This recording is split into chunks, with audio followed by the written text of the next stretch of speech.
ओम शांति। आज 12 मई 2020 में बाबा ने साक्षात्कार मूर्त भव इस चीज़ का वरदान देते हुए साक्षात्कार मूर्त होने की बात की। शिव बाबा ने बताया कि अगर कोई आत्मा रूहानी मौज में रहती है, स्पिरिचुअल नशे में रहती है, तो बाबा कहते हैं उस चीज़ को अनुभव करती है तो कभी भी मूंझेगी नहीं। मूंझना मतलब कंफ्यूज होना। बाबा ने कहा अगर रूहानी मौज है तो मूंझेंगे नहीं। तो विशेष आज की मुरली का जो स्वमान वो है साक्षात्कार मूर्त, कि जैसे ब्रह्मा बाबा शुरू में ब्रह्मा बाबा से सभी को श्री कृष्ण का साक्षात्कार हुआ और इसी कारण स्थापना का कार्य तीव्र गति से हुआ। तो ऐसे ही बाबा कई बार कहते हैं कि जैसे शुरू में साक्षात्कार का पाठ हुआ था, ऐसे अंत में भी साक्षात्कार मूर्त आत्माएं तैयार होंगी। तो आज की मुरली इन बातों को विशेष अटेंशन में रखते हुए शिव बाबा ने आज की मुरली में एक लाइन कहा कि इस शरीर के अंदर जो रहने वाली आत्मा है वो बहुत खुश होती है। इसका मतलब कोई भी इमोशंस, कोई भी खुशी, किसी भी तरीके की भावना, भाव ये शरीर में उत्पन्न नहीं होता है। शरीर में इन चीज़ों का क्रिएशन नहीं होता है।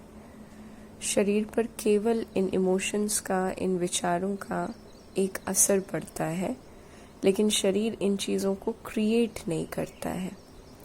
यानी आत्मा में ही हर तरीके की भावना, चाहे वो खुशी की हो, चाहे गम का हो, विचारों के, संस्कारों के आधार पर क्रिएट होता रहता है। बाबा ने कहा कि दुनिया में सच्चे बाप का परिचय तो किसी को भी नहीं है। अब गौतम बुद्ध आए तो गौतम बुद्ध ने किसी को सद्गति नहीं की, उन्होंने महज अपने धर्म की स्थापना की। बाबा ने कहा बुद्ध ने क्या की? सिर्फ अपने धर्म के वो रचता थे, क्रिएटर थे, उनको गुरु नहीं कहा जाएगा।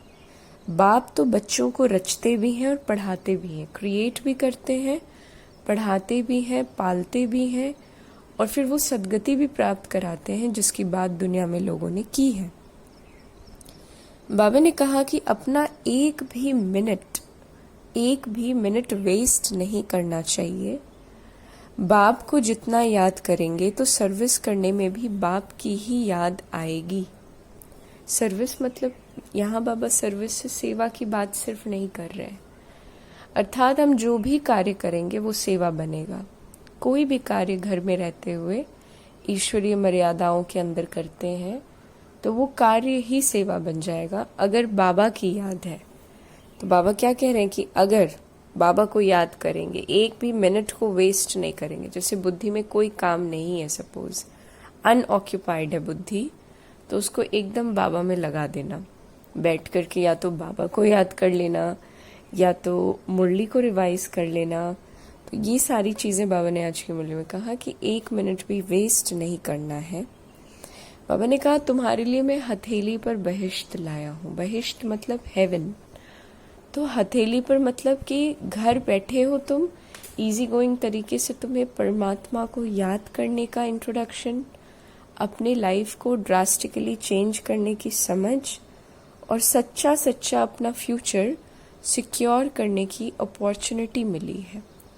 वो भी एक जन्म के लिए नहीं, 21 जन्मों के लिए, है ना। एक जन्म संगम युग का तो है ही, डिवाइन डायमंड एज भी कहते हैं संगम युग को, है ना, हीरे तुल्य जीवन बाबा जो कहता है। लेकिन इसके अलावा जो सतयुग का 8 जन्म और त्रेता युग के 12 जन्म, तो 12 + 8 + 1 टोटल 21। तो इन 21 जन्मों के लिए जो बाबा बहिश्त यानी एक हेवनली लाइफ हम लोगों को हाथ पे रख के देते हैं, तो बाबा ने कहा इसके लिए पुरुषार्थ करना है, क्योंकि ये अविनाशी है। ये प्राप्तियां 21 जन्मों के लिए अविनाशी हैं और आत्मा भी अविनाशी है सदा के लिए, है ना। उसमें केवल खाद पड़ती है, मतलब बुराइयां इनकलकेट होती हैं, विकारों के संस्कार पक्के होते हैं। बाकी ऐसा नहीं कि आत्मा का विनाश हो जाता है, ये असंभव है। प्रजापिता ब्रह्मा की ओर इशारा करते हुए बाबा ने आज की मुरली में कहा कि ब्रह्मा को दिखाते हैं, क्या दिखाते हैं कि वो सफ़ेद दाढ़ी मूंछ वाला था। उनका एक अजमेर में मंदिर भी है, बाबा ने कहा एक ही मंदिर है।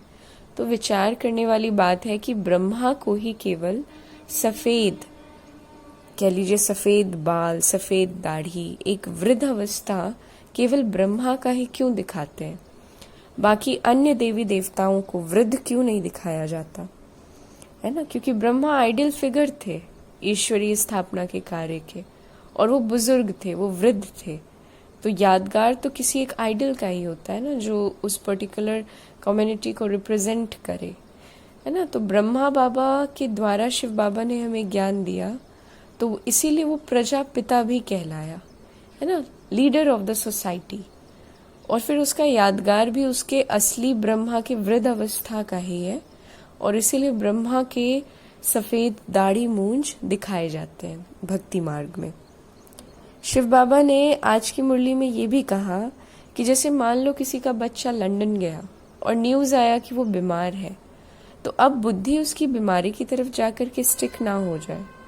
बुद्धि तो भी ज्ञान का सिमरन, जो ज्ञान नॉलेज मिली कि कोई भी बीमारी हिसाब किताब है, चाहे वो किसी को भी आए, इररिस्पेक्टिव ऑफ द रिलेशनशिप, क्या रिलेशन है मेरा उस आत्मा के साथ, ज्ञान तो वहाँ भी इम्प्लाई होगा ना, ज्ञान तो वहाँ भी लगेगा। लेकिन हम कितना लगाते हैं, that is up to us. ऐसा नहीं है कि पड़ोसी बीमार पड़ा तो पड़ोसी के लिए तो है कि उसका हिसाब किताब है, लेकिन अपना कोई बीमार पड़ गया तो हिसाब किताब का सारा जो ज्ञान है वो लीक हो गया। बाबा ने कहा ऐसा मत कर देना। अगर लंदन में न्यूज़ आया कि बच्चा बीमार भी है, तो उस चीज़ को लीक मत हो जाने दो कि हिसाब किताब है, ड्रामा एक्यूरेट है, सही गलत नहीं, बिल्कुल एक्यूरेट है। बाबा ने कहा बाबा खिवैया है तो बागवान भी है। खिवैया मतलब जो नाव को एक पार से दूसरे पार ले जाने का कार्य करते हैं। तो शिव बाबा भी इस कलयुग के किनारे से सत्युग के किनारे तक तो हमें पहुंचा ही देगा कंप्लीटली। तो खिवैया के ऊपर नाव की जिम्मेदारी होती है ना, सिर्फ केवल उस सवारी को क्या करना है, निरंतर उस नाव में बैठना है। खिवैया पे भरोसा रख के ही बैठते हैं ना कि वो हमें एक पार से दूसरे पार ले जाएगा। वही स्मृति बाबा के लिए। और बागवान भी है क्योंकि वो कांटों जैसे संस्कार को फूलों यानी खुशबू वाला संस्कार में परिवर्तन करने की शक्ति रखता है। ओम शांति।